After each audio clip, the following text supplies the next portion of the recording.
안녕하세요. 어떻게 지내세요? How are you? Happy Sunday. I'm sure you guys are nice and comfy at home on this lovely day.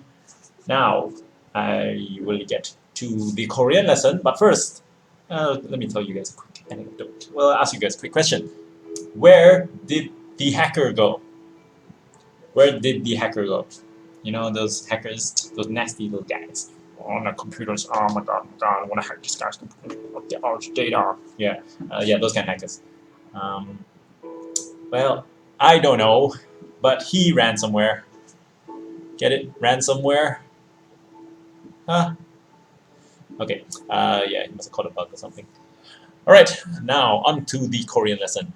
So, have you been brushing up on your alphabet, guys? Hangul Korean alphabet. If not, never mind. Let's go. All right. You guys may not have seen this one before. It's the ta character in Chinese, and in Korean it is the ch sound, ch, like China. Okay, or China, as a certain president says it. Okay, so ch. All right, and this is a eu, l.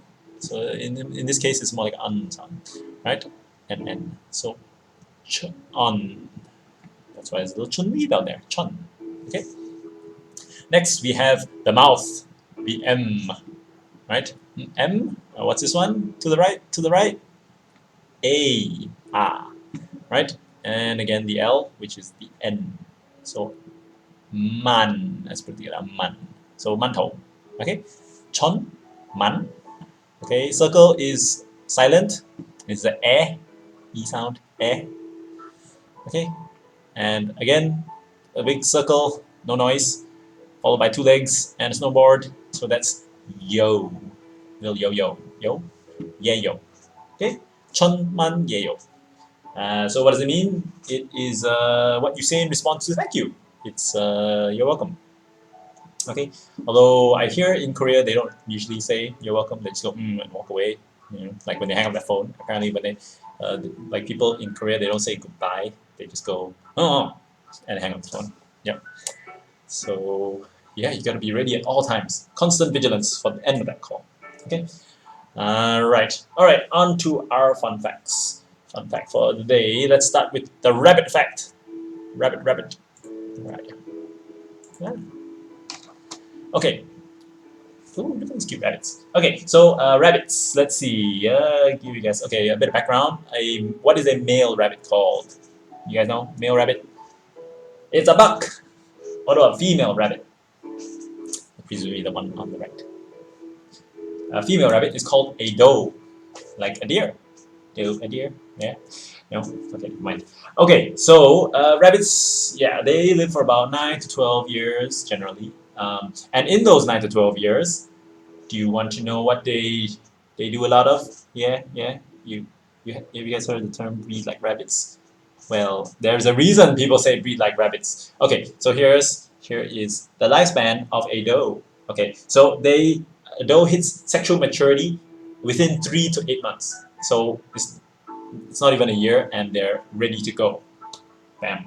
Okay, and then does don't have a reproductive cycle like most other mammals. Like in heat season. No, their ovulation, which is when the egg pops out, is triggered by intercourse.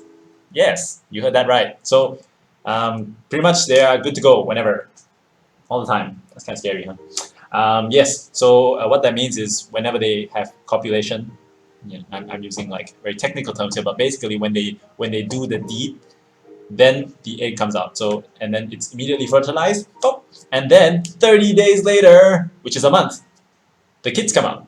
Yeah, remember yesterday I told you baby rabbits, they're called kittens, and each litter of kids, I guess, is litter is the word? Yeah, is somewhere between 4 and maybe like 12. Yeah, okay, so that's in a month. So if you do the calcs, in a year, how many kids can you have?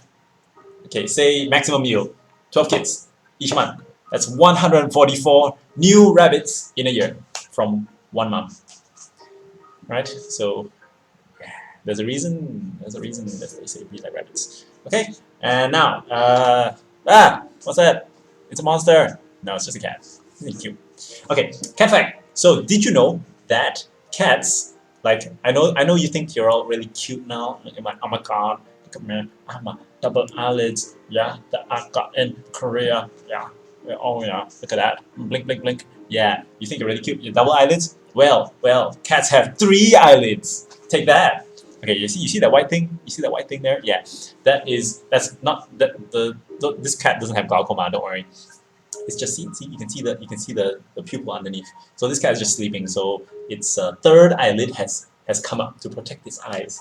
So the third eyelid is called a nictitating membrane. So in humans we have what is a remnant of the nictitating membrane is those little pink bits at the end of your eye. Like between your eye and the nose. You have that little nub.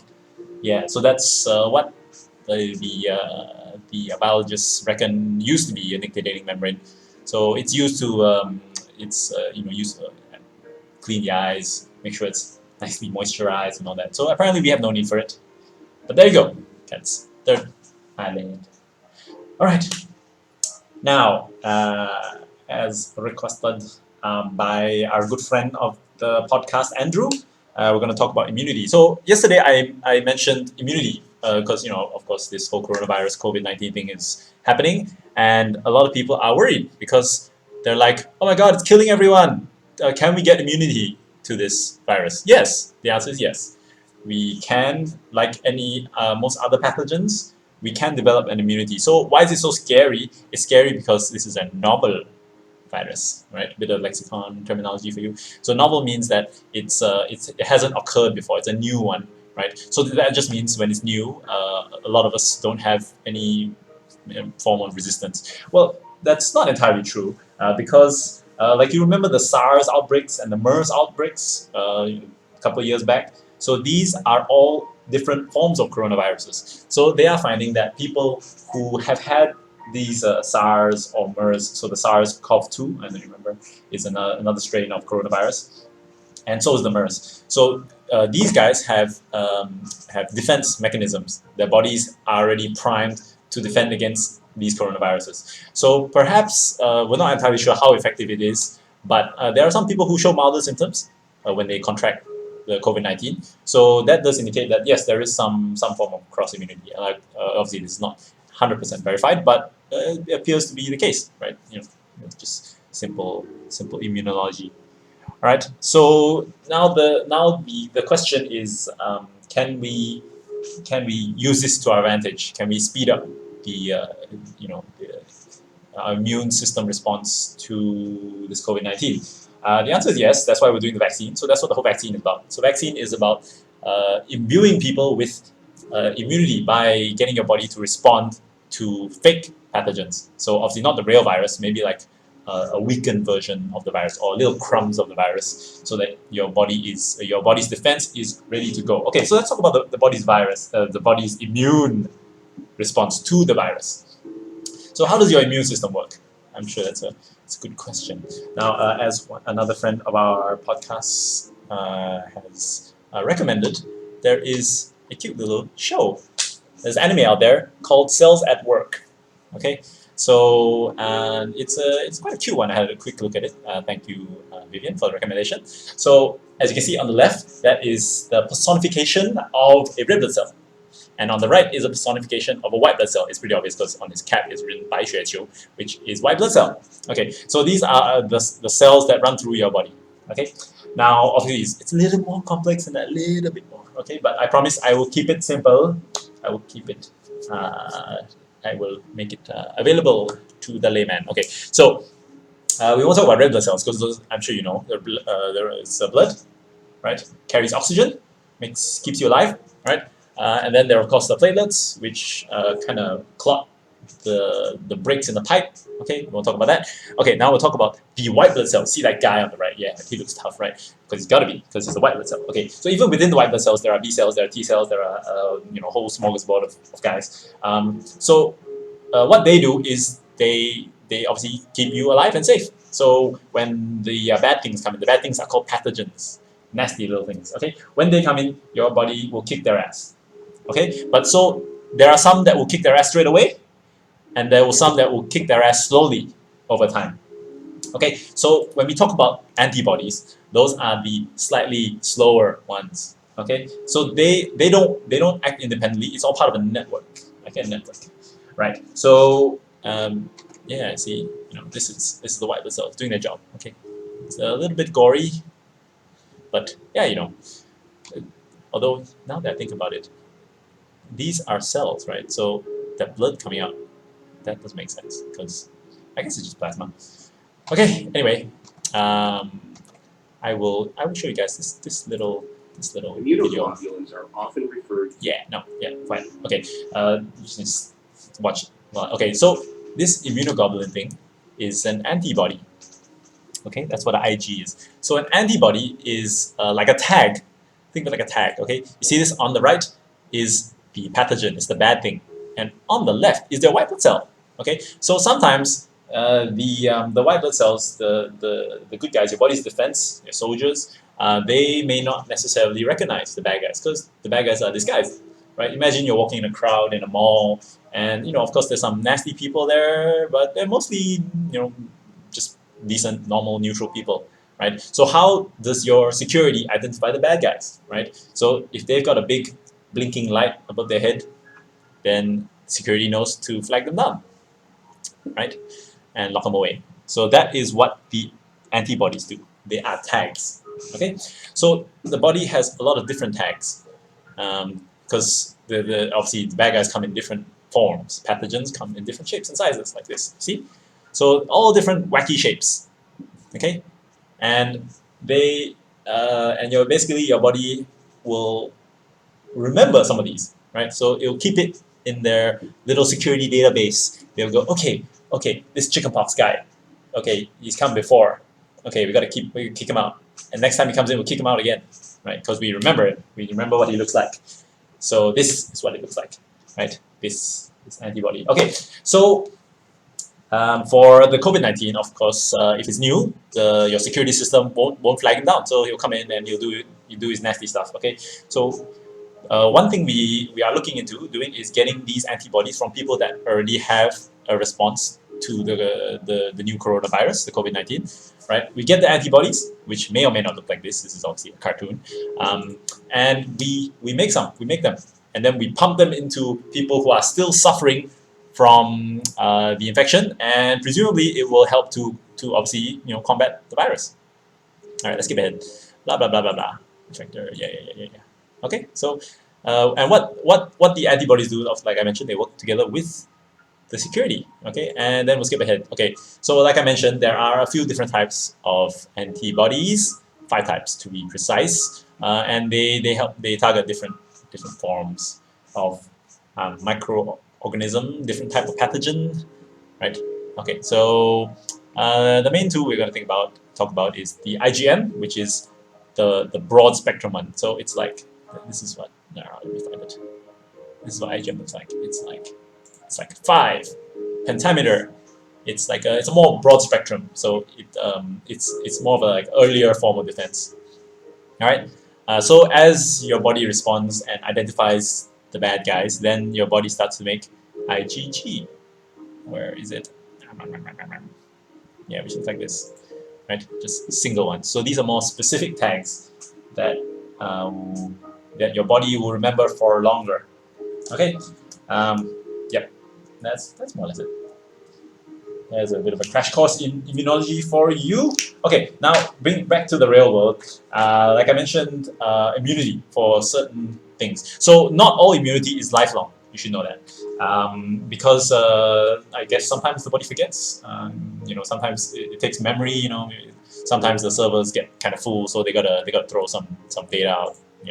So like the SARS-CoV-2, that virus. Now, it was found by a couple of doctors, a doctor at the University of Texas, that immunity for that one lasts 8 to 10 years, which is pretty good. However, the more recent one, the MERS outbreak, it was also a coronavirus. Immunity for that one only lasted about 1 to 2 years. So if you caught it, maybe like 3-4 years ago, chances are now your body's probably already forgotten. So you kind of have to start from scratch again. Okay. That's all right. So the question, the like why I talk about that is because the COVID-19 immunity may not last forever, right? Like the flu, like either the flu changes or our body's immune response drops, right? Because your body's very efficient. So if if the virus doesn't keep coming, then your body's white blood cells are like, I guess we can take a break. We can go like kill some other things or just not kill things and maybe eat some food.